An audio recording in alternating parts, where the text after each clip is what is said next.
Superficial है रसशास्त्र का, यानी जो इंटरव्यू पॉइंट ऑफ व्यू से जो है वो इम्पोर्टेंट है।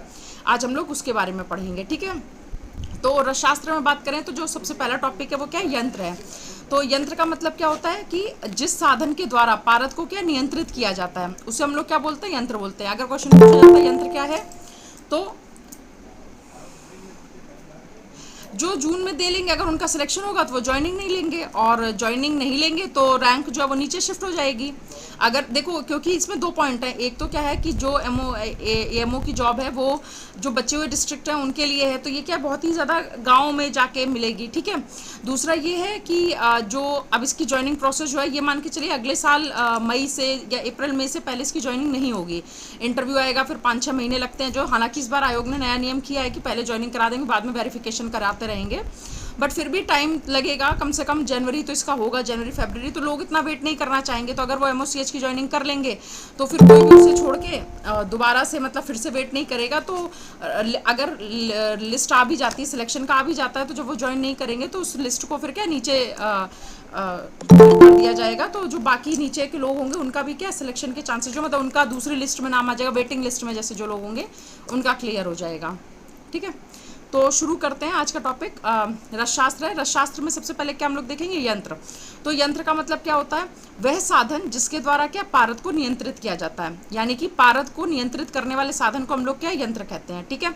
अब इसमें कुछ यंत्र के नाम बस ऐसे ऊपर ऊपर से नाम याद देख लेने हैं, जैसे कि क्या है, दोला यंत्र होता है, स्वेदनी यंत्र होता है, ठीक है, पातना यंत्र होता है, अधा पातना यंत्र होता है, ठीक है। तो इस तरीके से क्या आप लोग जो नाम है बस वो ऊपर ऊपर देख लेना है, अंदर का इंटरनल बहुत ज्यादा नहीं पूछता, ज्यादा से ज्यादा तो दोला यंत्र का एक याद रखिए कि ये क्या पारद का स्वेदन करने के लिए इसका प्रयोग करते हैं, ठीक है।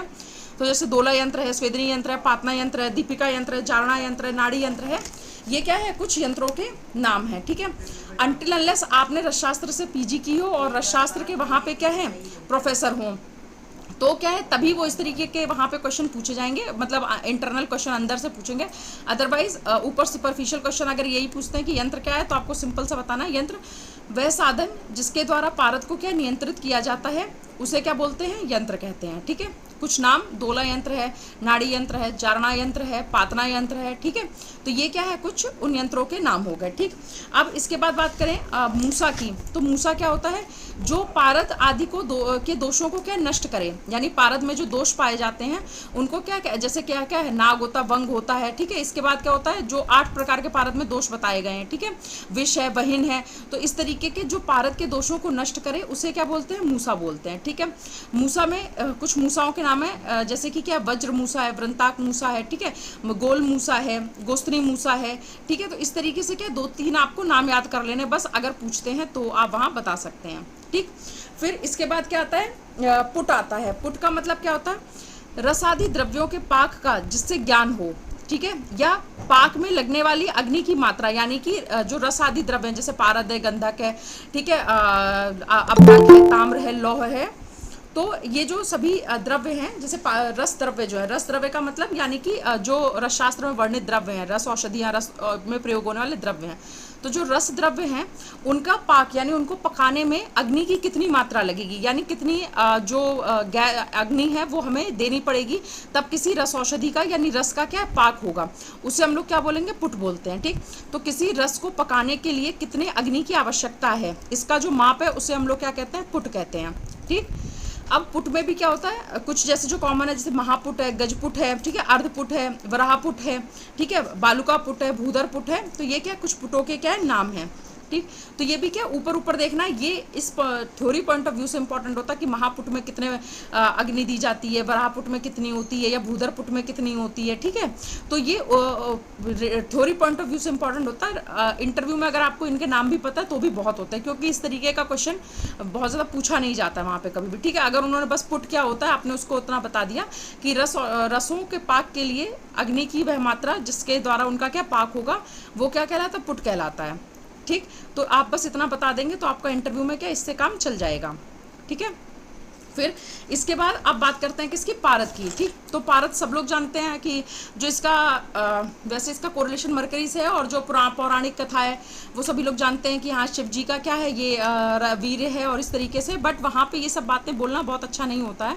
और ज़्यादा मतलब क्योंकि ये होता है ना कि हम इसका कोई जस्टिफिकेशन नहीं दे पाते। अगर वो क्रॉस क्वेश्चन करे कि ये क्या बता रहे हैं आप, ये सब क्या बोल रहे हैं, तो हमारे पास इसका कोई जस्टिफिकेशन यही है कि सर ये आप्तोपदेश है, हमारे शास्त्रों में जो लिखा है तो वो सही लिखा है, या ये मतलब हम उसको साइंटिफिकली प्रूव नहीं कर सकते हैं कुछ भी, है ना। तो फिर इसलिए कि हम लोग पारद, जैसे हम बोलते हैं पारद क्या है, रसशास्त्र का जो है मेन द्रव्य है, और इसे हम लोग क्या मरकरी से कोरिलेट करते हैं, ठीक है। आजकल के टाइम पे जो मरकरी है, जो Hg है, वो क्या है, पारद है, ठीक। फिर अब इस पारद की अगर बात करें तो जो इसका कोरिलेशन है वो मरकरी से है। पारद के भेद की बात करें तो क्या है, रस, रसेंद्र, सूत, पारद, मिश्रक, ठीक है। 5 भेद बताए गए इसके, कौन कौन सा, रस, रसेंद्र, सूत, पारद, मिश्रक, ठीक है। बस इतने नाम ही देख लेने हैं, रस, रसेंद्र, सूत, पारद, मिश्रक, ठीक है। और इसके बाद क्या है, पारद की जो पूजा बताई गई कि पारद की क्या 5 तरीके की पूजा होती है, कौन कौन सी, सेवन है, स्पर्शन है, दान है, ध्यान है, पूजन है। सेवन, स्पर्शन, दान, ध्यान, पूजन, ठीक है। पारद की 5 पूजा बताई गई हैं, ठीक है। फिर इसके बाद थ्योरी पॉइंट ऑफ व्यू से इंपॉर्टेंट होता है कि पारद का अगर मूर्छित पारद खाएं तो व्याधि नष्ट होगी, बद्ध खाएं तो मोक्ष होगा। ये अगर याद है, ध्यान है तो अच्छी बात है, आप बता सकते हैं, वरना ऐसा बहुत ज़्यादा इसे रटने की या याद करने की जरूरत नहीं है, ठीक है। तो मूर्छित पारद जैसे व्याधि नाश करता है, बद्ध पारद मोक्ष है, भस्मीभूत पारद जो है वो अमर करने वाला होता है। तो याद है तो ठीक है, नहीं याद है तो बहुत ज़्यादा इसके पीछे परेशान नहीं होना है, ठीक है। फिर अब इसके बाद क्या होता है, पारद के कुछ पर्याय बताए गए हैं, ठीक है। तो पारद के पर्याय में क्या है, जैसे कि खेचरी है, खेचर है, महारस बोलते हैं इसको, महातेज बोलते हैं। डॉक्टर वंदना रजक, अच्छा। तो मैं जैसा बता रही थी, पारद की पूजा क्या है, 5 होती है, कौन कौन सी, सेवन, स्पर्शन, दान, ध्यान और पूजन, ठीक है। ये पारद की क्या है, 5 पूजाएं, ठीक। इसके बाद पारद के पर्याय की अगर हम लोग बात करें तो क्या है, चंचल है, चप्पल है, खेचरी है, महारस है, ठीक है। जितने भी शंकर जी वाले पर्याय हैं, ठीक है, जैसे कि क्या है, रुद्र तेज है, रौप्य है, निभम है, अमृत है, यशद है, ठीक है, सूतराज है, ये सब के पारद के पर्याय। वहाँ पे 2-3 पर्याय भी अगर बता दिए तो भी बहुत है, ठीक। 2-3 पर्याय जो सिंपल सिंपल, अनंत, अमर और क्या कहते हैं, रसेंद्र हो गया, जो इसका भेद भी है एक तरीके से, ठीक है। और उसके बाद क्या कहते हैं, खेचरी है, चंचल है, चप्पल है। अगर ये क्या कहते हैं आपने पर्याय बता दिए तो 3-4 पर्याय बस याद करने हैं, बहुत ज़्यादा एकदम सारे नहीं रटने, बस 2-4 पर्याय आप अपने हिसाब से देख सकते हैं। अगर इन केस पूछते हैं तो आप बता सकते हैं, ठीक है। फिर इसके बाद जो आता है वो इम्पोर्टेंट है कि पारद का सामान्य शोधन जैसे कैसे करते हैं, ठीक है। ये भी पूछा नहीं जाता है, बस एक इन जनरल शोधन अगर वो पूछते हैं, आप सामान्य याद रख रखा है, आप उसी को बता दें अगर वो पूछ रहे थे कि पारद का शोधन कैसे करते हैं, ठीक है। तो पारद और चूना जो होता है, पारद में क्या चूना मिलाते हैं और उसका 3 दिन तक क्या मर्दन करते हैं, ठीक है, लहसुन और संधव लवण के साथ। पारद का मर्दन चूना, लहसुन और संधव लवण के साथ करते हैं, ठीक है। तो और कब तक करते हैं, जब तक क्या वो कृष्ण वर्ण का नहीं हो जाता। तो पारद का चूना, सैंधव लवण और लहसुन के साथ क्या है, कृष्ण वर्ण के होने तक क्या मर्दन करते हैं, तो इससे क्या पारद का शोधन हो जाएगा, ठीक है। अब अगर बात करें पारद में दोष कितने होते हैं, तो पारद में क्या 3 प्रकार के पहले दोष बताए गए हैं, कौन कौन से, नैसर्गिक या फिर प्राकृतिक दोष, दूसरा यौगिक या फिर व्यापारिक दोष, ठीक है, और तीसरे जो है वो औपाधिक या फिर सप्तकंचुक दोष, ठीक है। तो जो नैसर्गिक या प्राकृतिक दोष का मतलब है कि ये क्या है, पाए जाते हैं। ये जैसे पारद जो है अपने ओर से जो निकाला जाता है, जो इसकी मेटालिक ओर है, वहां से जब निकाला जाता है तो उसमें प्राकृतिक रूप से ये दोष जो विद्यमान होते हैं। कौन कौन से, विष, वहिन और मल, ठीक है। ये 3 क्या है, दोष विद्यमान होते हैं, विष, वहिन और मल। विष से क्या होता है, मृत्यु हो जाती है, वहिन से क्या होता है, संताप होता है, और मल से क्या होता है, मूर्छा होती है, ठीक। तो 3 जो नैसर्गिक दोष हैं वो जो पारद में विद्यमान रहते हैं वो कौन कौन से, विष है, वहिन है और मल है, ठीक।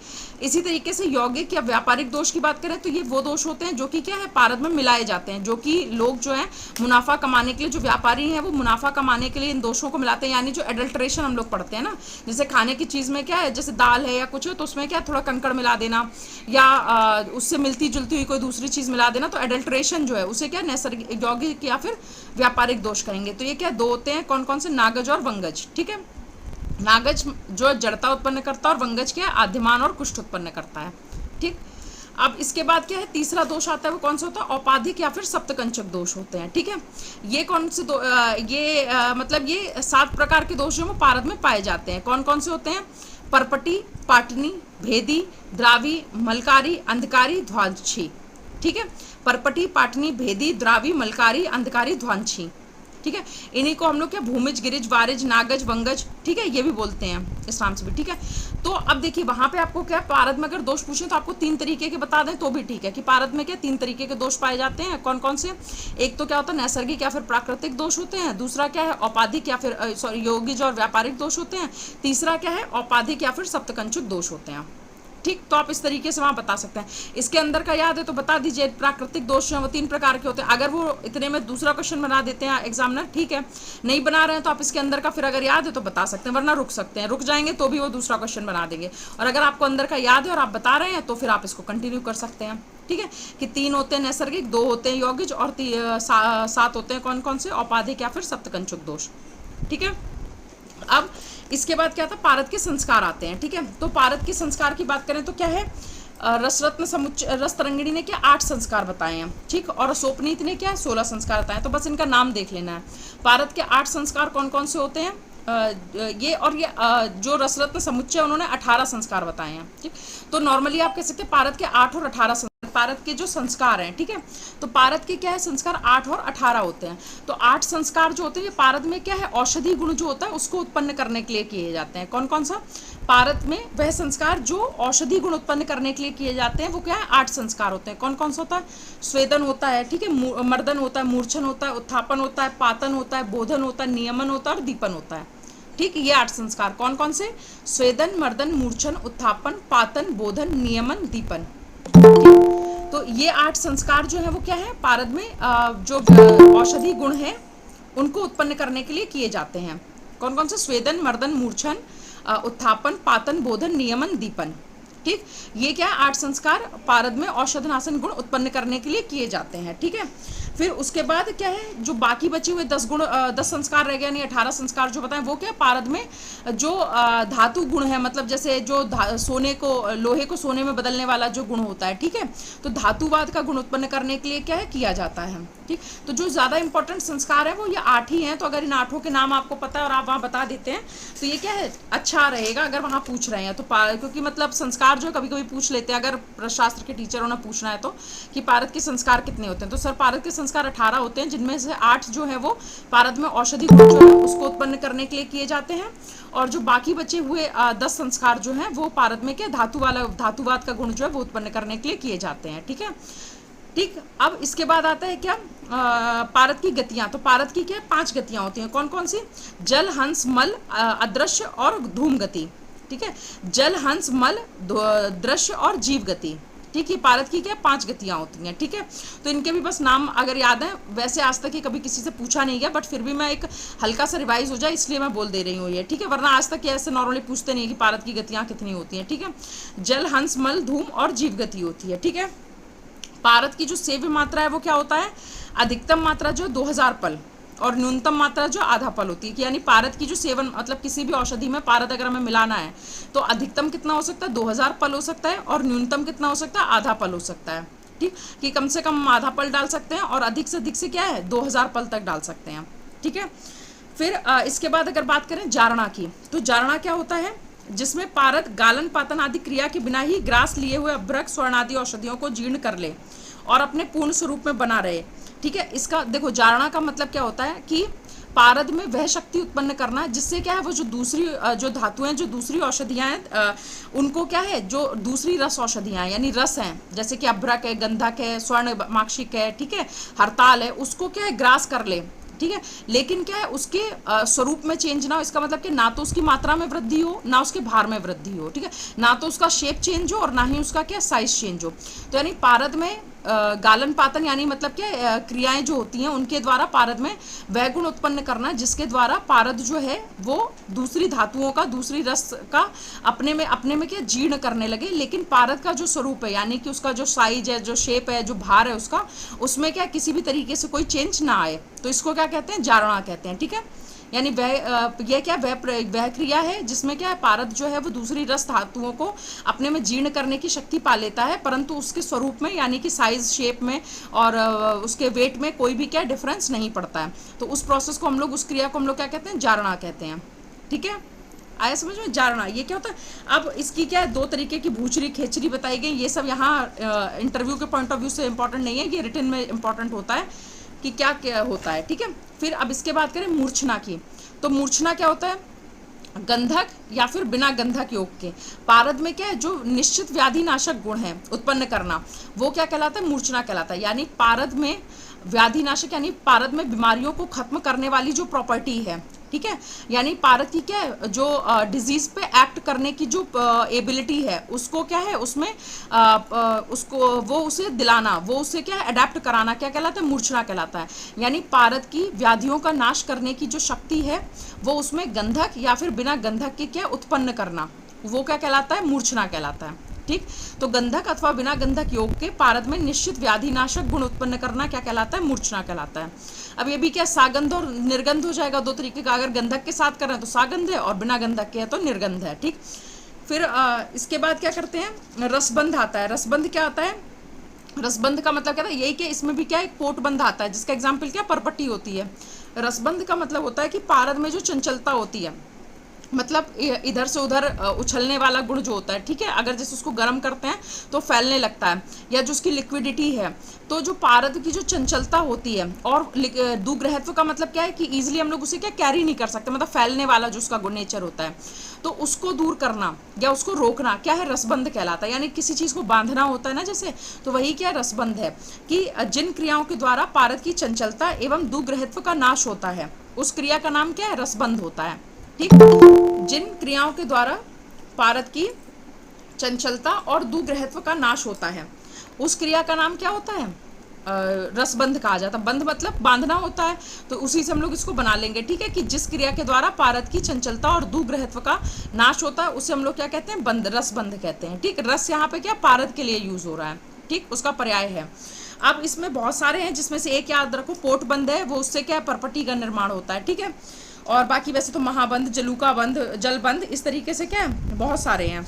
ठीक है, फिर अब इसके बाद एक आता है परपटी कल्पना। तो परपटी कल्पना हम लोग सब जानते हैं क्या, कि आचार्य चक्रदत्त ने इसका सर्वप्रथम वर्णन किया था। ठीक है, और वो 11वीं सदी के थे, और उन्होंने क्या ग्रहणी में इसका क्या सर्वप्रथम वर्णन किया है। ठीक, तो अब अगर बात करें सबसे पहले परपटी की, तो परपटी क्या है कि परपटी का मतलब क्या, परपट से लिया गया है ना। तो मतलब ये है कि एक तो परपटी पारद का पोट बंद है, दूसरा क्या है कि हम लोग तब तक उसको क्या है पापड़ की तरह बना लेंगे, जो औषधियाँ हैं उनको तब तक उनका मर्दन करेंगे, पीसेंगे, कूटेंगे, जब तक क्या बिल्कुल पापड़ जैसी ना हो जाए। जब वो पापड़ जैसी हो जाएंगी तो उसे क्या है परपटी कहा जाएगा। ठीक है, फिर इनके भी क्या है भेद होते हैं, कि गंधक के साथ वाली परपटी है, अगर हमने गंधक मिला के बनाई तो सागंध परपटी हो गई, अगर गंधक के बिना बनाई है तो क्या है निर्गंध परपटी हो गई। ठीक है, तो भेद में इतना नहीं जाना, बस पता रखना है कि चक्रदत्त ने, आचार्य चक्रदत्त ने सर्वप्रथम वर्णन किया था, ग्रहणी चिकित्सा में परपटी का सर्वप्रथम वर्णन हुआ था।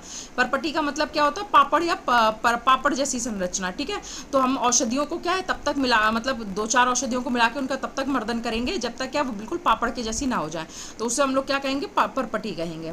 ठीक है, अब कुछ परपटियां हैं, जैसे वो तो आप लोगों ने जैसे बीमारी जब पढ़ते हैं, रोगाधिकार पढ़े होंगे तो याद क्यों होंगी, रस परपटी है, लौह परपटी है, श्वेत परपटी है, ठीक है, क्षार परपटी है। तो इस तरीके से क्या है, ये कुछ परपटियों के नाम हैं। ठीक, अब ये हाँ परपट्टी 3 प्रकार की होती है, मृदु, मध्य और तीक्ष्ण होती है।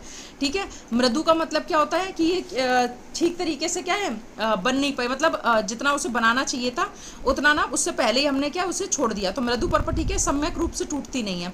जो मध्य परपट्टी होती है ये क्या है, जब इसे तोड़ो तो ये क्या सिल्वर जैसी, इसका कलर जो है चांदी के जैसा सिल्वर कलर का होता है, रजत के समान होती है। और जो खर परपट्टी होती है वो क्या होती है, लोहित यानी रेड कलर की होती है। ठीक है, अब इसके बाद बात करते हैं किसकी, कुपीपक्व रसायन की। तो कुपीपक्व रसायन में हम सभी लोग जानते हैं जैसे कि क्या है जो औषधि है उसको क्या है, जैसे किसी इसमें एक जो बॉटल जैसे कूपी होता है ना, बॉटल होती है, तो उसमें क्या उसको किसी या तो हम लोग बालू वगैरह है, ठीक है, तो उसको गर्म करके और उसे नीचे से आग दे के और उसमें क्या है उस बोतल में उस औषधि को भर के रख देते हैं। ठीक है, तो जब आग के मिलने की वजह से अग्नि के संयोग से क्या होता है, नया मतलब अग्नि संस्कार के थ्रू अग्नि के संयोग से फिर क्या है नया द्रव्य का क्या है फॉर्मेशन होता है, तो उसे हम लोग क्या बोलते हैं, औषधि जो बनती है वो क्या कुपीपक्व रसायन के द्वारा बनी हुई औषधि कहलाती है। ठीक है, तो जैसे इसमें क्या रस सिंदूर है, रस पुष्प है, रस कर्पूर है, मकर ध्वज है। ठीक है, ये क्या है कुछ इसके कुपीपक्व रसायन के एग्जाम्पल है। ठीक है, अब बात करते हैं किसकी, रस यानी कि महारस की, उपरस की और साधारण रस की, इन सब की। ठीक है, तो ये सभी कितने होते हैं, 8 होते हैं। ठीक, जो इसमें सबसे ज़्यादा इंपॉर्टेंट रखना है बस इनके नाम याद रखने हैं, कि अगर वो पूछ ले महारस कितने होते हैं तो 8 होते हैं, नाम बता सकें कौन कौन सा, अभ्रक, वैक्रांत, माछिक, विमल, सस्यक, रसक, चपल। ठीक है, अभ्रक, वैक्रांत, माछिक, विमल, शिलाजतु, सस्यक, रसक, चपल। ठीक है, ये क्या है 8 महारस हो गए। ठीक, फिर इसी तरीके से उपरस क्या होता है, गंधक, गैरिक, काशिश, फिटकरी, हड़ताल, मनासिला, अंजन, कंकुष्ठ। ठीक है, कौन कौन सा है, गंधक, गैरिक, काशिश, स्फटिका, या उसी को मैंने फिटकरी बोला था, स्फटिका, हड़ताल, अंजन, कंकुष्ट, मनासिला। ठीक है, फिर इसी तरीके से क्या है, 8 जो है वो साधारण रस होते हैं। कौन कौन सा? कंपिलक, गौरी पाषाण, नवसादर, कपर्द, अग्निजार, गिरिसिंदूर, हिंगुल, मृदार श्रृंग। ठीक है, कौन कौन से? मैं धीरे धीरे बोल देती हूँ, अगर किसी को नाम नोट करने हैं तो नोट कर लें। ठीक है, तो जो महारस है वो कौन कौन सा है? अभ्रक, अभ्रक, वैक्रांत, माच्छिक, विमल, शिलाजतु, शस्यक, रसक, चपल। ठीक है, अभ्रक, वैक्रांत, माच्छिक, विमल, शिलाजतु, शस्यक, रसक, चपल। ठीक है, ये 8 क्या महारस हैं। ठीक, फिर इसके बाद आता है क्या? उपरस। तो उपरस भी कितने होते हैं? 8 होते हैं। कौन कौन से होते हैं? गंधक, गैरिक, काशीश, स्फटिका, हड़ताल, मनाशिला, अंजन, कंकुष्ठ। ठीक है, तो गंधक, गैरिक, काशीश, स्फटिका, हड़ताल, मनाशिला, अंजन, कंकुष्ठ। ठीक, फिर अब साधारण रस जो है वो भी कितने होते हैं? 8 होते हैं। कौन कौन से? गौरी पाषाण, कंपिलक, कंपिलक, गौरी पाषाण, नवसादर, कपर्द, अग्निजार, गिरिसिंदूर, हिंगुल, मृदार श्रृंग। ठीक है, कंपिलक, गौरी पाषाण, नवसादर, कपर्द, अग्निजार, गिरिसिंदूर, हिंगुल, मृदार श्रृंग। ठीक है, अब इसके बाद क्या? रत्न। रत्न कितने होते हैं? 9 होते हैं। ठीक, रत्न कितने होते हैं? 9। कौन कौन से? माणिक्य, माणिक्य, मुक्ता, प्रवाल, ताच्छर्य, पुष्पराग, वज्र, नीलम, गोमेद, वैदूर्य। माणिक्य, मुक्ता, प्रवाल, माणिक्य, मुक्ता, प्रवाल, ताच्छर्य, पुष्पराग, वज्र, नीलम, गोमेद, वैदूर्य। ठीक, अब इसके बाद बात करें उपरत्न की। तो उपरत्न कितने होते हैं? 6 होते हैं। ठीक, कौन कौन से? वैक्रांत, सूर्यक्रांत, चंद्रकांत, पैरोजक, लाजावर्त, स्फटिक।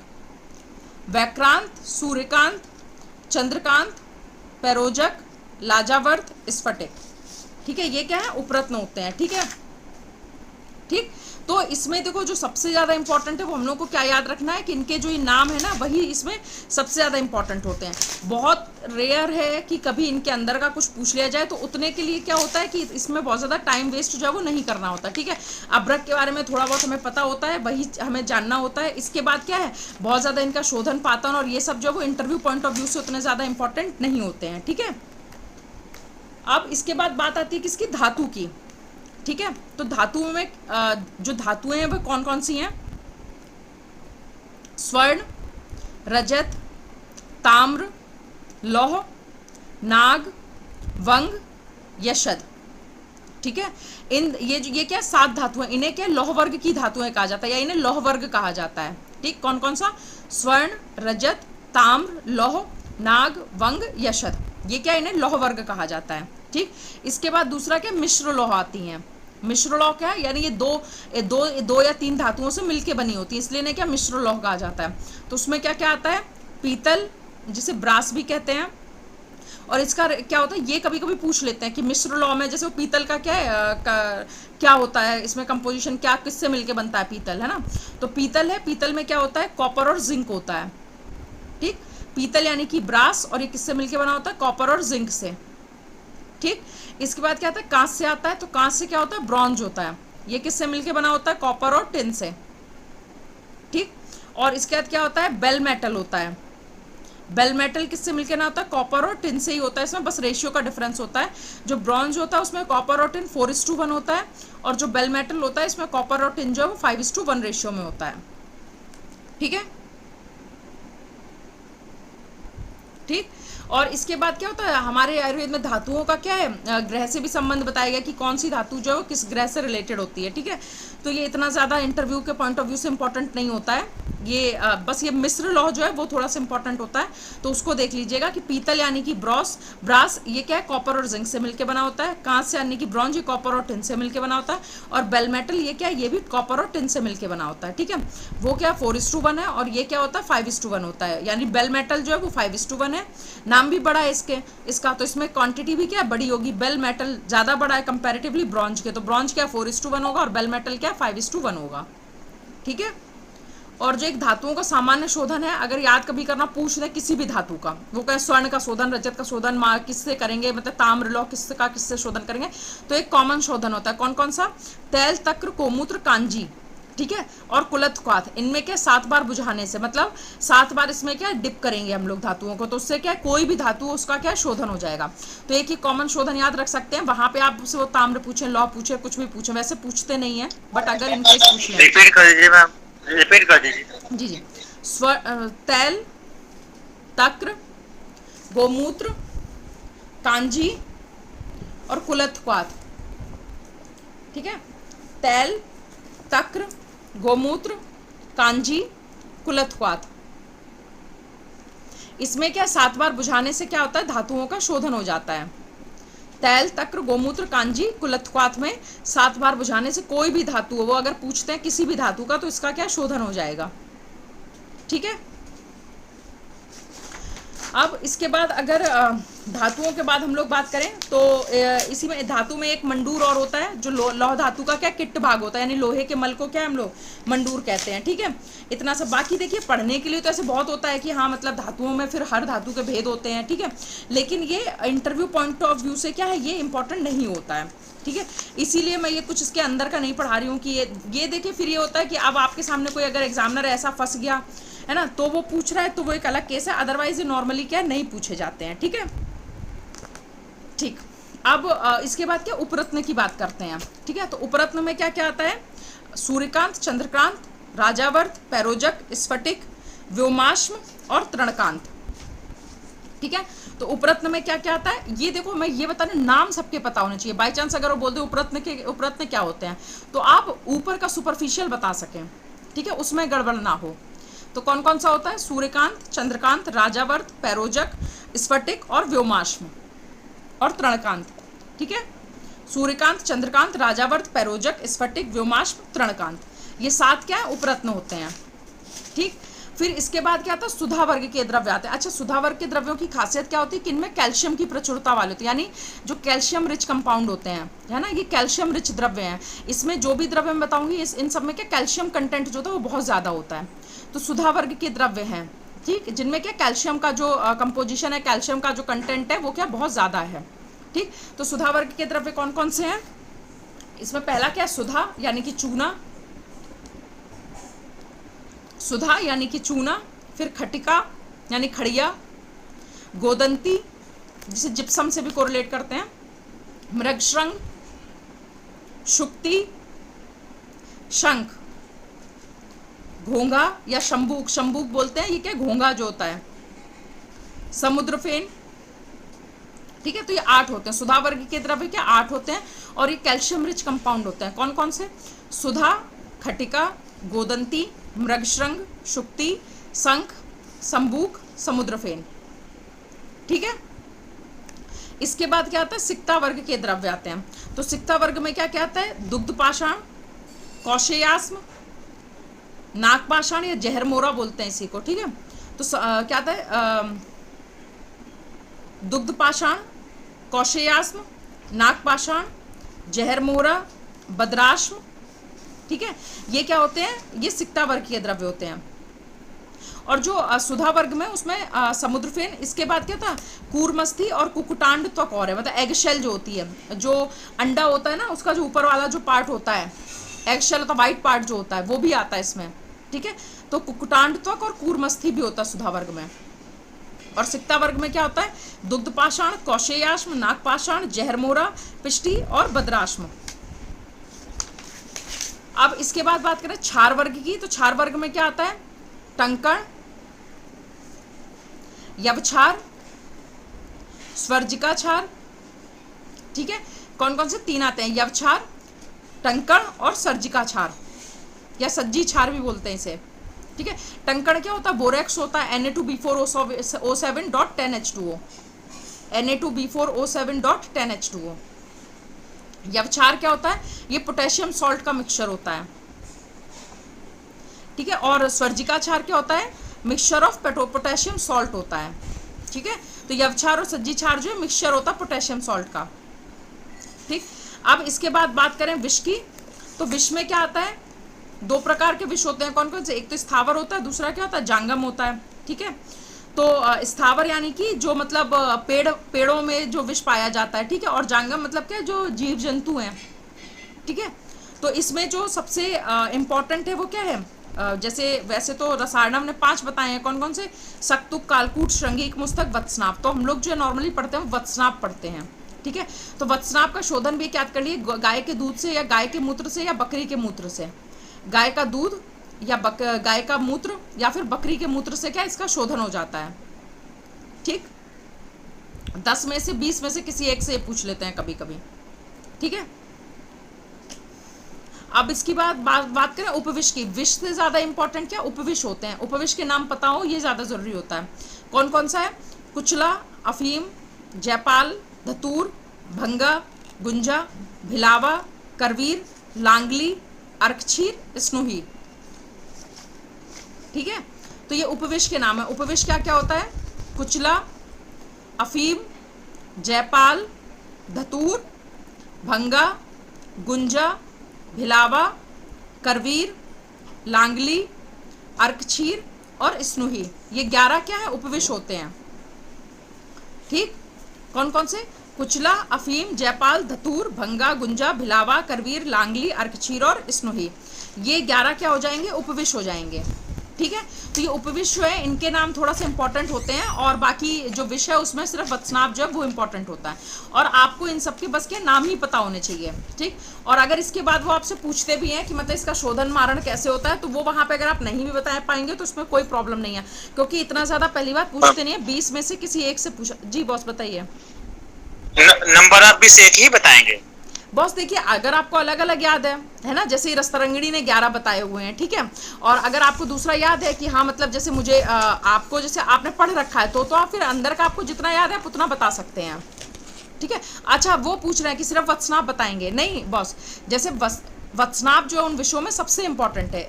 वैसे तो क्या होता है, जो रसार्णव ने वो 5 विष बताए हैं। कौन कौन से, सक्तुक, कालकूट, श्रृंगीक, सक्तुक, कालकूट, श्रृंगीक, मुस्तक और वत्सनाभ, ठीक है। और जो रसेंद्र, चूड़ामणि है, शारंगधर है, भाव प्रकाश है, इन सब लोगों ने क्या 9 विष बताए हैं। कौन कौन से, सक्तुक, कालकूट, श्रृंगीक, हलाहल, वत्सनाभ, हारिद्र, ब्रह्मपुत्र, प्रदीपन और सौराष्ट्रिक, ठीक है। तो ये बताए तो इन्होंने बहुत सारे मतलब अलग अलग, एक लोगों ने 9 बताए हैं, ठीक है, और ये रसार्णव ने 5 बताए हैं। बट जो सबसे कॉमनली हम लोग जो पढ़ते हैं, जो दवाओं में जो यूज होता है या आज डे टू डे लाइफ में जो विष हम देखते हैं वो कौन सा, वत्सनाभ है, ठीक। इसी में एक चीज क्या, सर्पविष की मात्रा। तो सर्पविष की मात्रा क्या, तिल मात्र होता है। सर्पविष का प्रतिविष क्या होता है, पन्ना होता है।